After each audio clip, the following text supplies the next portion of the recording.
the webinar attendee says, I see a lot of overlap. A lot of kids, gay, straight, whatever, just need someone to look up to and someone who believes in them.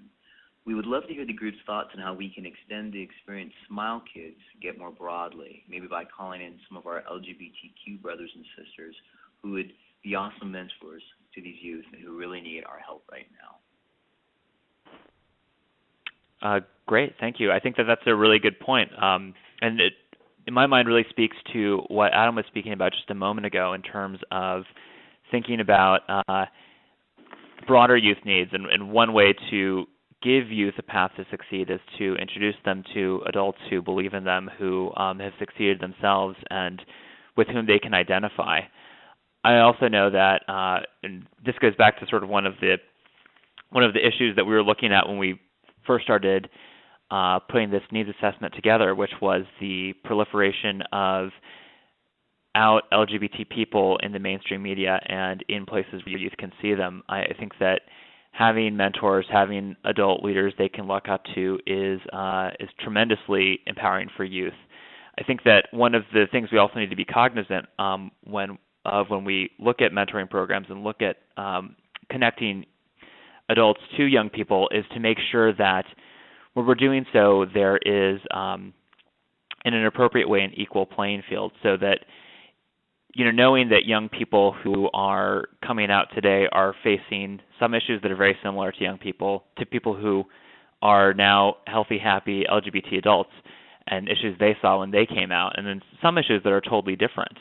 And so when we look at effective youth-adult partnerships, we need to make sure that we're giving space for adults to share their experience, but also creating a space that honors the experience of young people. And I guess I'm going to, again, ask Adam, do you have any thoughts on that?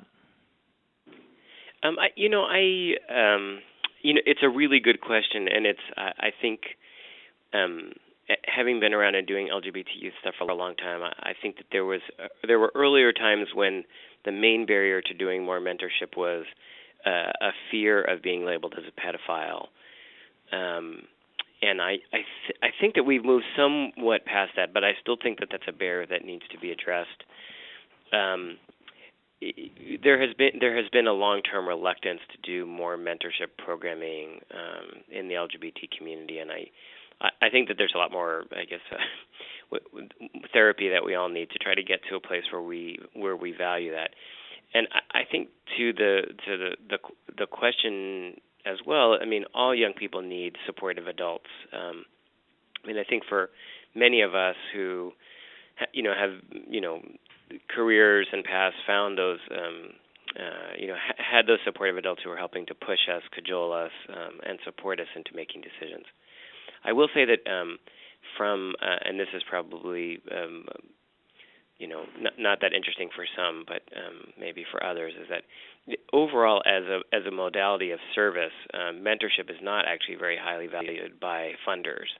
And so there also are additional, and not that the programs have to cost very much, but there are additional barriers that I think, in addition, that overlay this sort of traditional homophobic, I'm a pedophile, or somebody's going to think I'm a pedophile rationale, that there's just not a lot of investment in general in mentorship. That's a really good point. And I know that one of the things that we think about at SMYAL, and we do not have a specific one-on-one mentoring program, although we certainly do involve volunteers in our programming.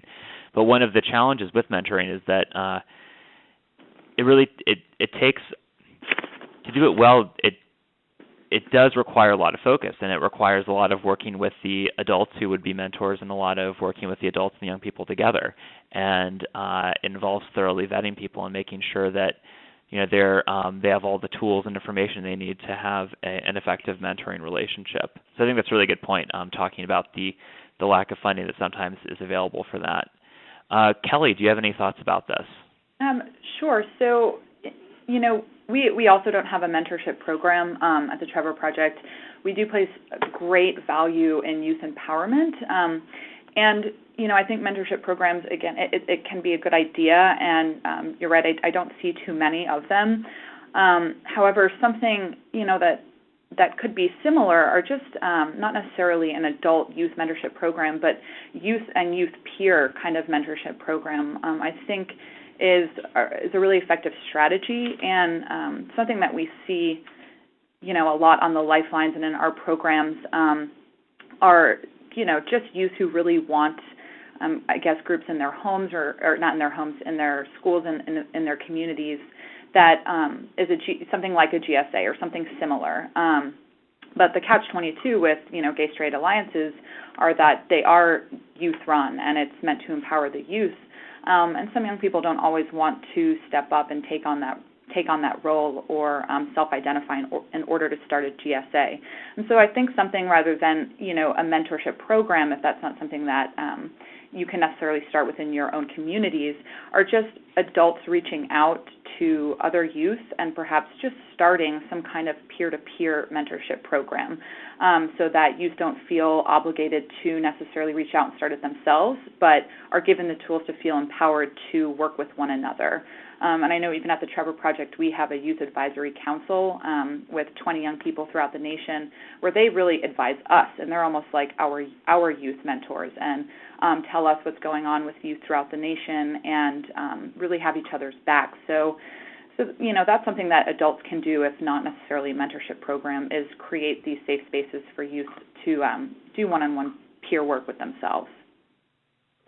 I think that's great, and that's something that we've certainly seen success with here at SMYAL as well. We have one of our flagship programs is a youth advocacy program, and we work with a group of young people over the course of a school year to develop advocacy skills and be leaders. And this year we're really excited. We actually did the same thing last year. We have youth who participated in the year before who step on as peer facilitators, and giving young people, the peer facilitators, the space to share their knowledge and share what they've learned is really empowering for them. And it's also really great for the youth participants to see someone who is not so much unlike them taking on that role.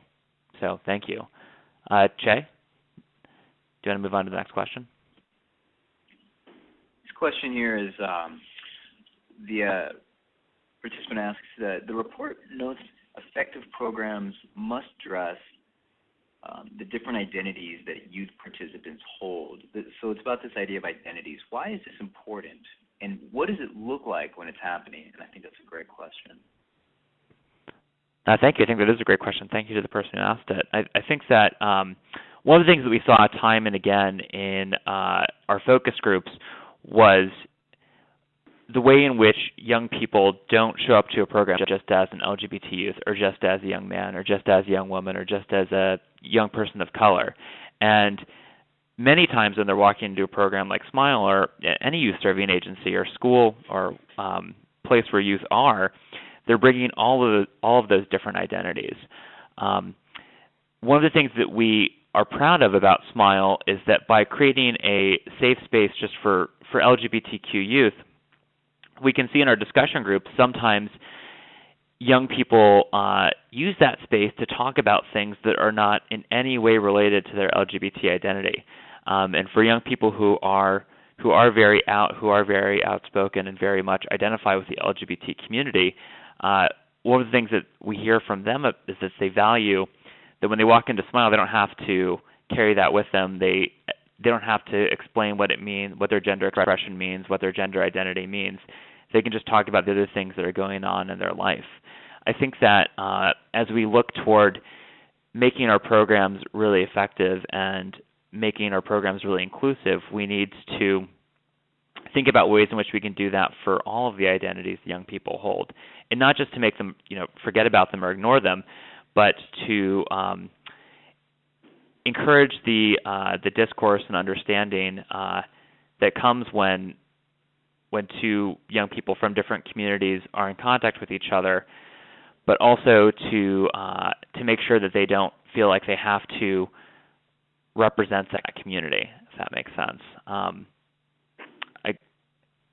Adam, I guess I'm gonna go in the order I've been going in for because I see no reason not to. Do you have any thoughts on this question? Well, yeah. I mean, I'll take a slightly different way to talk about it. I think that there's been a lot of research on how people create identities, and for instance, Dr. Joyce Hunter out of New York did a really interesting study a number of years ago that looked at identity formation around LGBT issues, similarly to how people get identity around identifying themselves as religious people. And what she found in her research was that there were multiple paths to strong identity formation. The strongest path was, having a strong sense of identity, and then also going through a process to acquire and really explore how that. So basically, for most of us who have gone through the process of coming out, there's self-awareness, figuring out who you're going to tell, disclosure, all that kind of stuff. And it turns out that process is actually quite healthy when done well. And the people who do less well in their identity formation, or who don't end up at the end of the process being very strong, are those people who don't actually have a chance to really explore their identity in a safe, supportive environment, and who don't get that chance to go through a deeper exploration of who they are. And so I think part of what we as responsible adults need to do in terms of understanding is support young people in acquiring healthy identities, and whether that's around gender identity or sexual orientation or whatever it is that looks like. I think we don't have enough safe places and enough support as adults to allow young people to go through the process that they need to go through. And we often end up either cutting short young people's identity formation because they're not going, as I'm saying broadly in our society, because they're going in a direction that's counter to our general culturally acceptable, identity formation processes. Part of what I think we all need to be thinking about, and it's sort of, is how we can support. Young people will change their identity many, many times during the process of their evolution. How do we support young people so that they go through a healthy process as well as they can in a supportive environment, so that at the end we have the healthiest, strongest adults? Thank you. Kelly, do you have anything to add? And before I say that, I know that we're getting very close to the end of the session. So, Kelly, what are your thoughts? Sure. Totally agree with both you, Andrew and Adam. Real quick, want to say that I think it's really important to let young people know that these identities that they are creating are fluid, and that they can change. And, giving young people a space where they feel like they either don't have to explain themselves, like Andrew, you mentioned earlier, or they can if they want to. Just, again, a very, very safe space, letting them know that they can explore themselves.